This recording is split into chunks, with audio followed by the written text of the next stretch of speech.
নমস্কার বন্ধুরা, ঠাকুরবাড়ির রান্নার পর্বে আজকে আমাদের রেসিপি বেসনের কারি। একটা কাচের বোলেতে আমি কিছুটা বেসন নিয়ে নিয়েছি, তাতে স্বাদ মতো নুন দিয়ে দিলাম, হলুদ দিয়ে দিলাম। সমস্ত উপকরণগুলো খুব ভালোভাবে মিশিয়ে নেব, দিয়ে অল্প অল্প জল দেব। একটা ঘন ব্যাটার বানিয়ে নেব।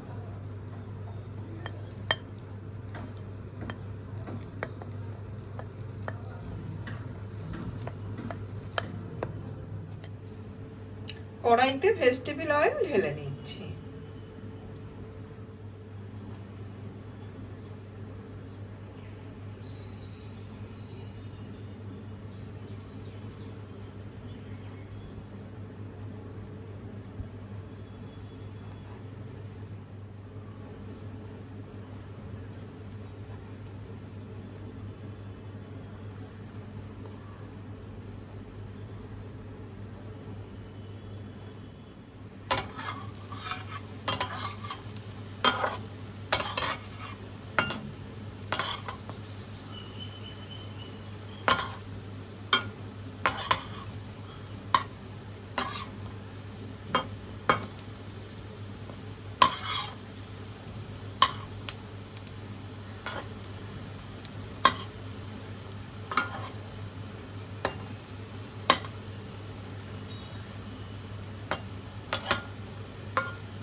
এদিকে বেসনের বড়াগুলো আমার ভাজা হয়ে গেছে, এবার তুলে নিই।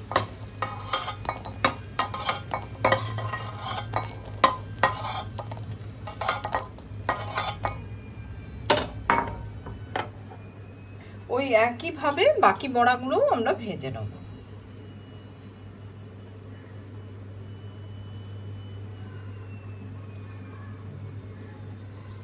একটা বাটিতে আমি দই নিয়ে নিয়েছি, তাতে হলুদ দিয়ে দিলাম।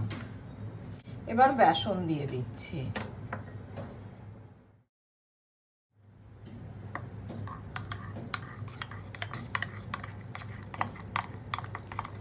খুব ভালোভাবে মিশিয়ে নেব।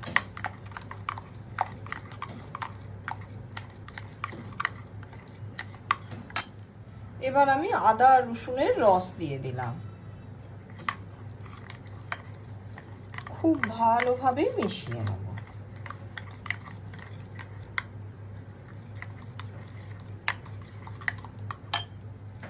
এবার আমি জল মিশিয়ে দিচ্ছি, দিয়ে ঘোলের মতো করে নেব।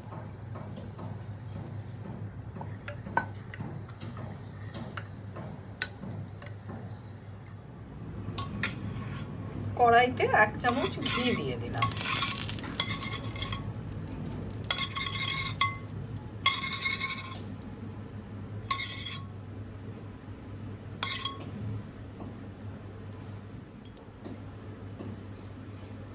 সর্ষে দিয়ে দিলাম, জিরে দিয়ে দিলাম, কয়েকটা মেথি দিয়ে দিলাম, শুকনো লঙ্কা, কাঁচা লঙ্কা দিয়ে দিলাম। এবার আমি কারি পাতা দিয়ে দিচ্ছি।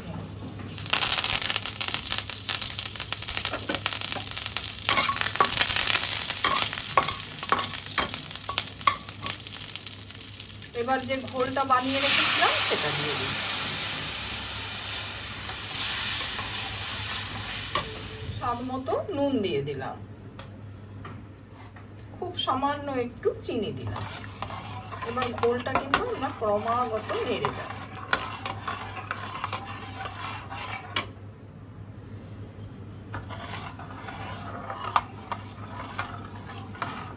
এবার বেসনের বড়াগুলো দিয়ে দিচ্ছি।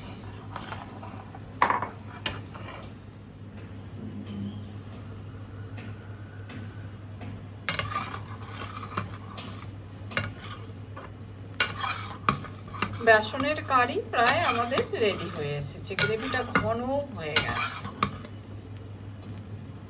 ঠাকুরবাড়ির রান্না বেসনের কারি। এই রেসিপিটা যদি ভালো লাগে লাইক, শেয়ার, কমেন্ট আর সাবস্ক্রাইব করতে ভুলবেন না আমার চ্যানেলটা। খুব ভালোভাবে ফুটে গেছে, রান্নাটা পুরোপুরি হয়ে গেছে। হচ্ছে দুপুরে এই রকম বেসনের কারি রেসিপিটা যদি ভালো লাগে তাহলে বাড়িতে একদিন বানান আর আমায় লিখে জানান কেমন হয়েছে।